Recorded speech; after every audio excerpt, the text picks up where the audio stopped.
Good morning, everyone, and welcome to our journey to Storybook Land. My name is Rose, and I'll be your captain and storyteller aboard the Daisy. For your safety, we ask that you please remain seated throughout our voyage, keeping your hands, arms, legs, and feet inside the boat at all times.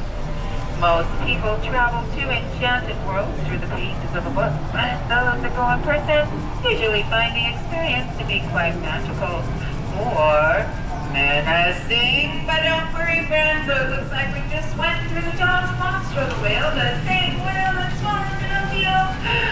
We're actually heading into a magical place called Storybook Canal. Our story begins with once upon a time. We're starting out with 3 little pigs and a big bad wolf who lives in a cave over here on my left. He's always huffing and puffing after those 3 little pigs who built their houses on the right. One of straw, one of sticks, and one of guaranteed wolf-proof bricks. Right around the corner, our story takes a strange turn into a quaint English village home to Alice, where one golden afternoon she chased a white rabbit down the rabbit hole and down into Wonderland. Such fantastic places were created to inspire storytellers like London Park on my right, where Peter Pan and the darling children all flew to Neverland, where they would never ever have to grow up. And places like Aberraw, city of mystery and enchantment, where a street rat named Aladdin first bumped into Princess Jasmine in the marketplace and stole her heart. These magical places in Storybook Land are where love shines forever. Like the twinkling lights in the archways above us, the very ones where Aladdin and Jasmine soared over, sideways, and on their magic carpet ride to a whole new world.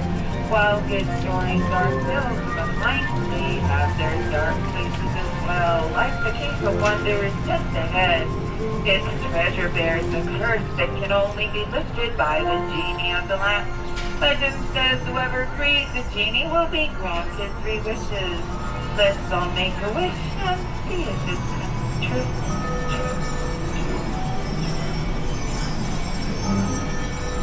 Snow White wished for a safe place, how she fled the evil queen and came across the cozy forest cottage on my right, home to the 7 dwarfs who offered her shelter and thanked for her kindness.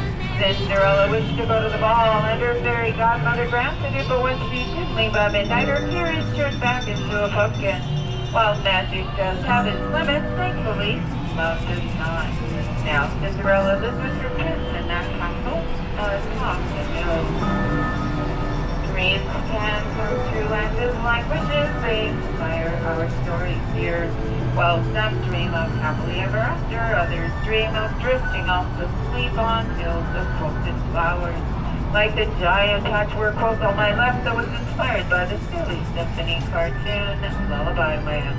There's magic everywhere in Storybook Land, one of the many reasons this was a favorite of our master storyteller, Walt Disney, that continues to inspire stories today.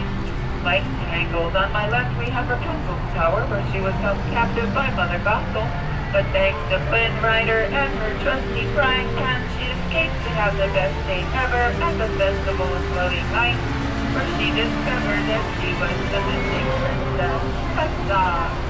But let's not forget the classics like the wind and the willows, the Holy Ratty and Easter Toad, whose homes and stately manners are here on my left. But sorry, friends, Mr. Toad's not home right now.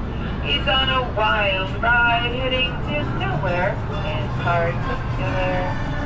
We also have stories of magic, like that of Arendelle that lies beneath the snowy mountains. So Elsa fled to that ice palace above the fjord. Her sister Anna refused to let her go.